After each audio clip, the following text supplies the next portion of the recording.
क्या चाहते हैं इस बार बिहार में? कि बदलाव तो जरूरी है और नई पार्टियां हैं तो नीतियां भी नई है।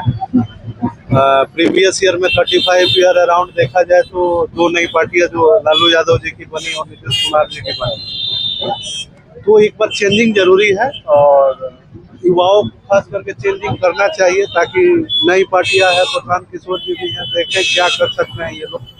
बाकी देखा जाएगा जैसा होगा इन फ्यूचर। फिर भी आपको क्या लगता है कि जो इस बार का चुनाव है वो किस मुद्दे पे लड़ा जा रहा है और क्या जरूरी मुद्दे हैं? सर देखिए, जरूरी मुद्दा ये है कि देखिए रोजगार तो है, बट पिछले भी सरकार ने रोजगार दी है तो उसको हम डिनाई नहीं कर सकते हैं, लेकिन और भी अपॉर्चुनिटी है। जैसे मान लीजिए गवर्नमेंट फील्ड ही तो एक लिमिट फील्ड है, उसके अलावा प्राइवेट सेक्टर में भी यहाँ अपॉर्चुनिटी होनी चाहिए। लाइक अमूल जैसी कंपनियां है, इंडस्ट्री है जो गुजरात वगैरह में है, तो उसको भी बिहार में आके नए अपॉर्चुनिटी देना चाहिए और यहाँ पे हब होना चाहिए, मैन्युफैक्चरिंग हब होना चाहिए। तो क्या बीजेपी ने हब नहीं बनाया आपके हिसाब से? बीजेपी भी बनाया है, उसको हम डिनाई नहीं कर सकते हैं, लेकिन फिर भी उनको एक तरफा देखते हुए काफी टाइम हो गया, तो एक बार चेंजिंग मेरे हिसाब से जरूरी है। बिहार की जनता ये चाहती है कि इस बार बदलाव होना चाहिए। बिल्कुल बिल्कुल। तो आप मूल निवासी कहाँ के हैं? मूल निवासी मैं जगदीशपुर विधानसभा से हूँ, मैं यहाँ पे कार्यरत हूँ, सुधा डेयरी आ रहा हूँ। क्या लगता है जन स्वराज का जिस प्रकार का नामांकन विजय गुप्ता जी कर रहे हैं उस हिसाब से आपको क्या लगता है? बहुत बढ़िया, इसलिए कि विजय Gupta ji as a MBBS doctor मैं इनको लाइक करता हूँ। और नामांकन किए जा रहे हैं तो आप क्या संदेश देना चाहते हैं? जन स्वराज के समर्थन इसलिए कर रहा हूँ कि आज से जब से हिंदुस्तान 1947 में आजाद हुआ तो वही लोग राजनीति कर रहे हैं जो कि हम लोग आज से वोट देते रहे, लेकिन किसी का सुधार नहीं हुआ, किसी का सुधार नहीं हुआ। गरीब गुरबों जिस पौधान पर था उसी पौधान पर है, आगे बढ़ने के काम नहीं किया गया। तो भी बिहार के नेता लोग बने, लोग परोस के काम करने के काम किया है, लेकिन प्रशांत किशोर जो जन स्वराज के राष्ट्रीय अध्यक्ष है, उनकी यही मांग है कि घर घर हर व्यक्तियों की हक अधिकार मिलना चाहिए। हम वोट देते हैं, हमारे बच्चे लोग पढ़ाई लिखाई से दूर रखा गया, वंचित रखा गया, और वही मांग है कि बिहार के नया बनाया जाए और जो राजनीतिक में जो पुराने लोग हैं उनको उखाड़ फेंकने के काम किया जाए। आपको मालूम होना चाहिए कि जदयू राजद ये लोग बपौती बना के रखे हैं, इसलिए आज तक बिहार के भला नहीं हुआ है। इसलिए प्रशांत किशोर के ये काम है कि ये सब लोगों की उखाड़ के फेंका जाए और नया पार्टी के भागीदारी मिलना चाहिए, जब जाके बिहार के सुधार होगा।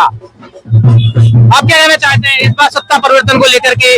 जिस प्रकार से बिहार में भूचाल आ रहा है, तमाम पार्टियां अपना अपना सोचते हैं, रेडी है तो अपना बोल रही है कि इस बार बदलाव होना चाहिए। आपका क्या विचार है? हाँ, बदलाव जरूर होना चाहिए। जो नया युवा है, नया सब बदलाव तो होना ही चाहिए। 20 साल राजद किया, 20 साल नीतीश कुमार का जदयू सरकार चला, लेकिन अब की बार एकदम बदलाव होगा। तो आप किसको समर्थन करते हैं? हम जन स्वराज को ही करेंगे। जन स्वराज का विजन क्या है?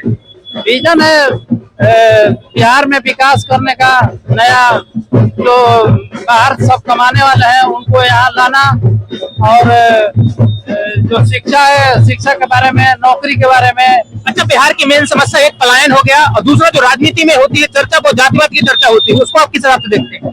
जातिवाद तो अपना अपना वो लोग करते हैं, लेकिन जातिवाद कोई बड़ी ये जो परिवारवाद का चोला ओढ़े हुए अलग अलग पार्टियों, परिवारवाद की तरफ से सीटें बार बार बांटी जा रही है, उसके बारे में क्या कहना चाहेंगे? परिवारवाद कोई बड़ा मुद्दा नहीं है, वो तो अपना अपना लोग लेके चलते हैं कि मैं ये हूँ और क्या। ठीक है, थैंक यू।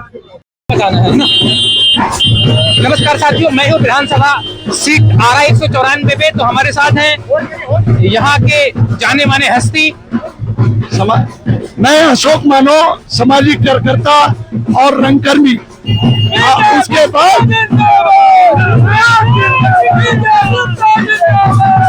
और हम जन स्वराजी हैं, हम समाज के परिवर्तन के लिए आज एक गाना सुनाएंगे। विजय गुप्ता भाई ले भोटावा के, ये गाना हमारा लोक संगीत है। हमारे भोटवा से भोटवा सिया के मौज करे राजधानी में, हम छुटे फलानी में।